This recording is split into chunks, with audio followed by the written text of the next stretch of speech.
going zero waste. It's a movement that aims to send nothing to the landfill, meaning reusing as much as we can and sending just a little to be recycled.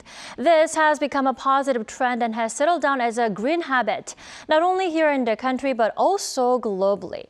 For more on this, let's turn to Ms. Evelina Lundqvist, a zero-waste business consultant. Welcome to the program. Thank you so much for having me. Sure. So in Korea, people are turning to shops where we can participate in the zero-waste movement by buying necessities like shampoo and taking products in our own containers. What do you think about zero-waste movement here in the country? I think it seems to be happening a lot in Korea at the moment. I would say even the movement is vibrant. I checked the Korea Zero Waste Movement Network has over 180 members. That's a lot. And there's a growing number of zero waste grocery stores. Almost all food waste is being collected. The overall recycling rates are very high.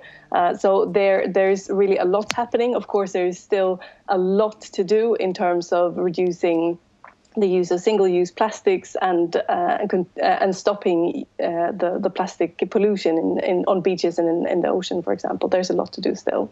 Right, the movement is active, more active than ever. Now, what kind of zero waste and environmental projects or campaigns have been adopted in your community? Please introduce some of them to us. Yeah, I live in Austria. I work mainly in Austria, in Central Europe, and there's a lot happening here as well. Of course, there's so many initiatives and also companies waking up to the fact that we need to cut waste and use other business strategies, zero waste and circular economy business strategies. There are changes, for example, to the waste collection systems to increase recycling rates, even though that's not the central part of the movement. And of course, the elephant in the room is that we need to consume less and we need to consume more services instead of products. And there are a lot of initiatives around that as well. Right, and the real question is, why do we need to adopt or even consider practicing green habits? I mean, what do we get out of it? It is incredibly important. Basically, if we want to take it all the way, it's if we want to have a habitable planet for current and future generations, we need to mitigate climate change, we need to mitigate biodiversity loss, and we need to end plastic pollution, to mention a few of the big problems. The latest Global Circularity Gap report states that we are only 7.2% circular in the world, meaning only 7.2% of all the materials that we put into the global economy actually return in the system. So we have a lot to do. But the good news is also that there are a lot of solutions and innovations already out there that can help us in terms of shifting the way that we do business, shifting policy making towards zero waste. Right, and for us, we can be responsible consumers.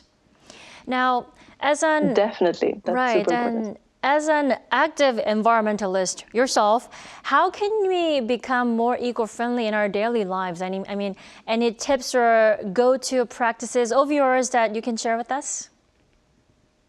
Yes, there's a lot that everyone can do. I think the main thing about the zero waste movement is to enjoy what you already have. We know that we need to consume less, but it's not about decreasing the quality of life, but rather enjoying what is there already and turning to sharing, to secondhand, to repairs, to rentals, to upcycling, and even living in a smaller apartment or not upgrading to a big villa. If you have that opportunity, that's a good way to go. Right. Lots of easy tips to take on in our daily lives, just starting from becoming more responsible as consumers. Yes, definitely. And other tips would be to shop local, unwrapped fruits and vegetables, for example, to join a food co-op, to bring your own reusable water bottle. These are all like simple examples. But another thing that you can also do is to bring the topic of zero waste to your workplace, your university, even your local library, to bring the topic in all the spaces that we need to discuss it. Right. Let me tell you, I do have a collection of reusable bottles in my shelf as well. All right, thank you. Yes, many of us do. Right, right. Easy, but it's not too hard. Yeah, there's so much that we can do together. Right. All right, Evelina, thank you so much for connecting with us all the way from Austria this morning. Thank you.